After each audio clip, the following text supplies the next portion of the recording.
Hi everybody, Alastair here, dropping into your feed a little earlier than planned to present this small excerpt from last night's live Q&A session that I held over on the Discord for the Next Word Patreon supporters, in which I discussed the news about the upcoming Lord of the Rings movie, The Hunt for Gollum. I wanted to excerpt that discussion. It runs about 15 minutes and put it out here on the main feed so that you guys can hear it and so you can get a little taste of what life is like behind the velvet rope that conceals the Patreon content here. If you would like more, if you'd like to hear my thoughts on the greatest science fiction author that I cannot recommend, if you would like to hear my thoughts on academically approaching Dickens, if you would like to hear my thoughts on Dungeons and Dragons and the influence that Gary Gygax had over fantasy fiction for these 50 years, all of that and more, head on over patreon.com/nextword.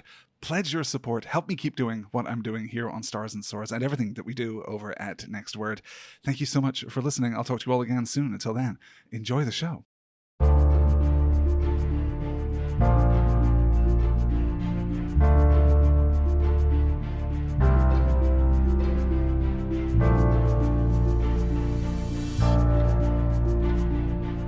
So, the elephant in the room, as I mentioned. It turns out, you guys, there's going to be a new movie based on The Lord of the Rings. It turns out that there are going to be 3 new movies based on The Lord of the Rings, one of which we've known about for quite a while, the first of which is coming out this coming December. The Lord of the Rings, The War of the Rohirrim, directed by Kenji Kamiyama. This is the story of Helm Hammerhand of the Rohirrim and his defense of his people against the Dunlendings. This is 200 years before the events of The Lord of the Rings proper. We know that Miranda Otto is returning as Éowyn, who is going to be narrating the events of the film. We should note, importantly, that this is an animated film. We'll presumably see Helm lead his people to the Hornburg and to what will eventually be known as Helm's Deep behind the Hornburg, where they will hold off a siege for a year before Gondor sends aid. And it's fine. I mean, it's a good enough idea. It's an interesting part of the Legendarium that we haven't really fully explored. I don't know that we need to see it, but the execution looks potentially interesting, and it is, you know, a lesser seen part of the Legendarium. So I think that there's a lot to look forward to about that. The list of voice cast too is extremely strong. But that's not why we're here. We're here because we have a pair of live action movies that have been announced. That is to say, they have announced that there are going to be 2 movies. We know nothing at all about the second one. We don't know a title, a subject, a release window. We know nothing at all except that it theoretically exists. But we do know a little bit about the first upcoming live-action Lord of the Rings movie. This is The Hunt for Gollum, slated for 2026, directed by Andy Serkis, produced by Peter Jackson, written by Fran Walsh and Philippa Boyens. So we've got the team back together, right? Which is obviously exciting. And I suppose let's get the obvious stuff out of the way first so that we can talk about the meat of this news. The obvious stuff is this. This, I believe, is a test to see if the audience wants the trilogy to be remade. This, I think, is the reason to focus on Gollum, because Gollum was such a technical masterpiece, such a revelation in the early 2000s, and the technology has come so far since then that Gollum is the perfect way to tantalize the audience with what is now possible. If Gollum is amazing in this film, as he probably should be, then it will be really tempting to start thinking or to start building a narrative about audience excitement for, Rivendell, what Rivendell could look like, or the Balrog on the Bridge of Khazad-dûm, or the Nazgul. If this film is a huge success, I would say that remakes are inevitable. If the film is a modest success, but the technology is well received, then I can imagine a world in which we see a re-release of the trilogy with updated special effects. It will also, as we'll discuss in a moment, allow for some low-pressure recasting. We can recast the core team, we can recast the Fellowship, the extended cast of The Lord of the Rings, without actually being inside of a Lord of the Rings film. I should note, too, that there's been some shade thrown at Serkis over the last couple of days on the internet, because, of course, that's what the internet is for, basically questioning his directorial credentials, because people forget that Serkis was a second-unit director throughout the 3 Hobbit movies. He's directed 3 other films to date, including the second Venom movie, which I haven't seen and I doubt is good, but was a big-budget film. You know, he has been trusted. He has done his time on set, and I think he has proven himself at least as a potentially interesting director. I have my doubts about this film. I don't know if Serkis really has the distance that I would want from Gollum in order to do something interesting with that character, but time will tell, I suppose. Let's do the timeline here. Bilbo goes on his adventure with the dwarves in 2941 of the Third Age. That's when he gets the ring. It takes Gollum 3 years to build his courage and his desperation to leave the cavern beneath the Misty Mountains and begin to search for his precious. In 2956, Aragorn, who is then 25 years old, meets Gandalf. The following year, Aragorn goes to Rohan and to Gondor as a traveling adventurer under the name Thorongil, which means eagle star in Sindarin. This period of his life, this wandering adventure period of his life, lasts for 23 years and ends when he returns to Rivendell and is betrothed to Arwen. That's in, what is that? That is in 2980, excuse me. Another 20 years pass. In 3001 of the Third Age, Bilbo throws his long-expected party and Frodo inherits the ring. Gandalf regularly visits the Shire for the next 8 years. I should mention, too, that this is, of course, the book timeline.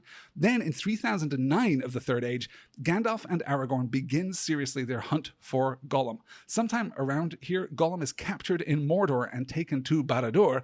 In 3017, after 8 years of imprisonment, Gollum is released, only to then be immediately captured by Aragorn in the Dead Marshes. He takes Gollum to Thranduil in Mirkwood and then heads west, learning from Gandalf of Frodo's plan to leave the Shire. So this is where we are going to set this tale, presumably, unless they are going to really zag and do something unexpected. This is where we are going to set this tale during this hunt ? For Gollum. So, as I've talked about before, the timeline in the books is comfortable. It is relaxed. Bilbo leaves Bag End and Frodo chills with the ring for 17 years before taking up his quest.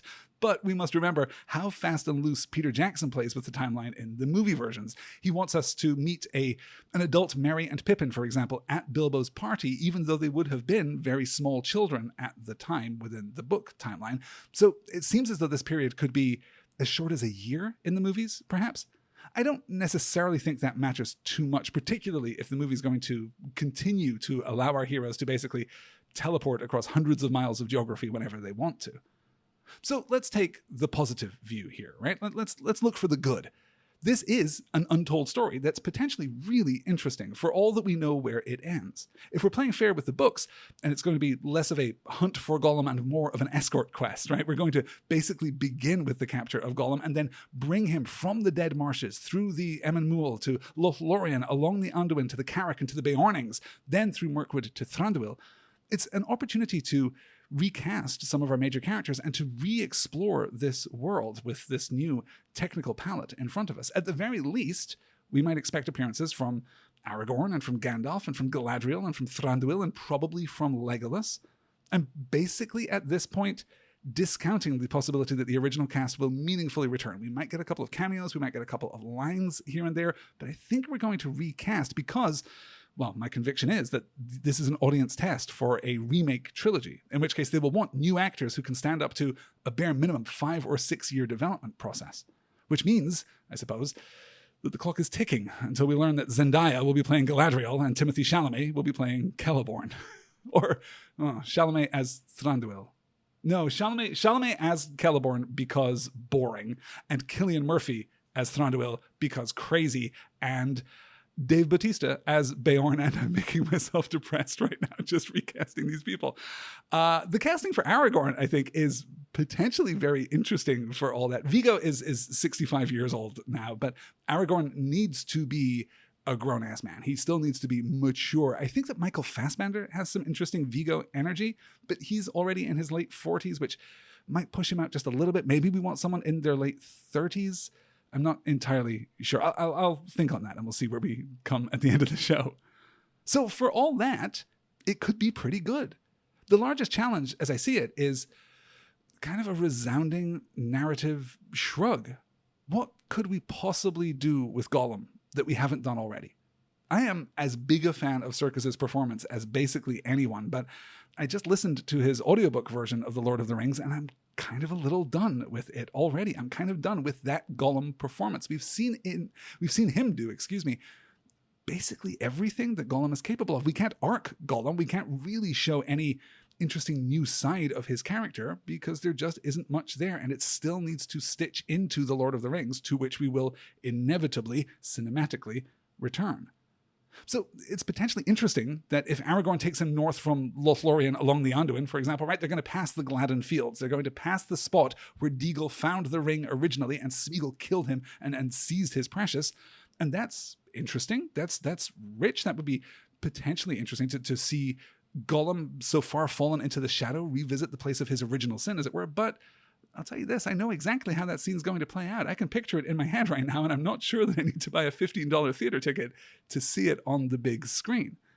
I'm not against new Lord of the Rings movies at all. I'm certainly not against exploring underdeveloped or underexplored facets of the Legendarium. I kind of have a hope that the second unannounced movie is going to be Beren and Luthien. I can't imagine that it will be. I don't think that New Line owns the rights to develop that story anyway, but it's really interesting nonetheless.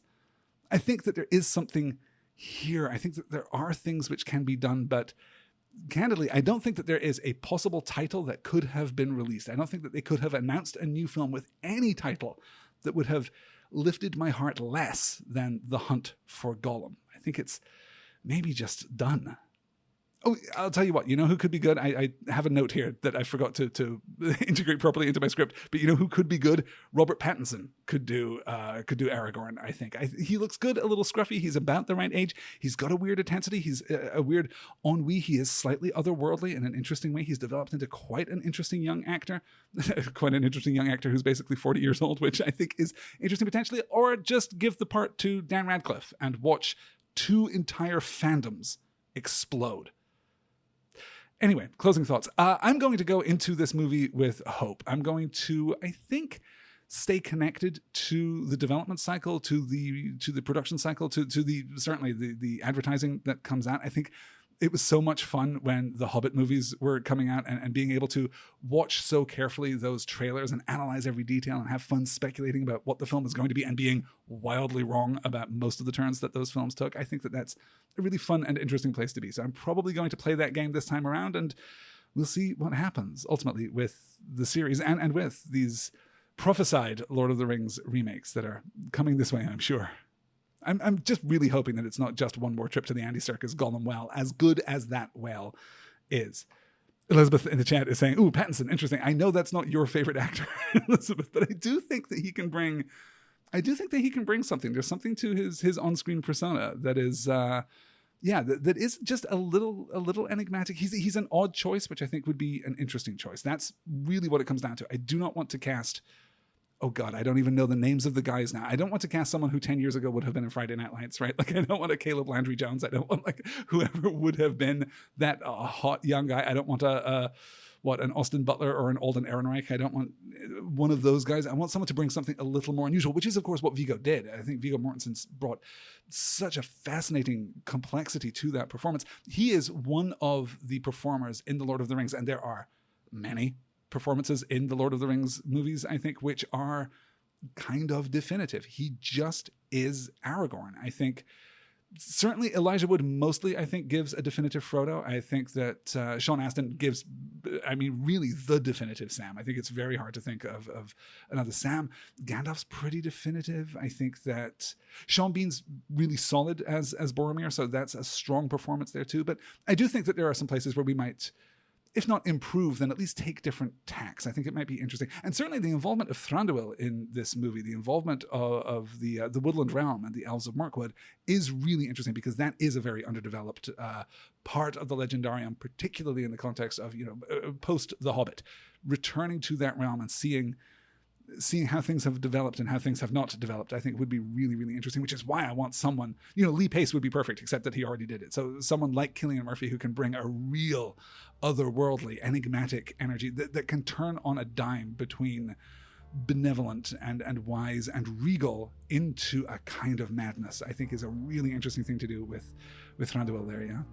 Okay, let's move on. Thank you so much for listening to that. Thank you so much for everyone who wrote me a note wanting me to talk about that. I'm sure I will have other things to say in the months and the years to come.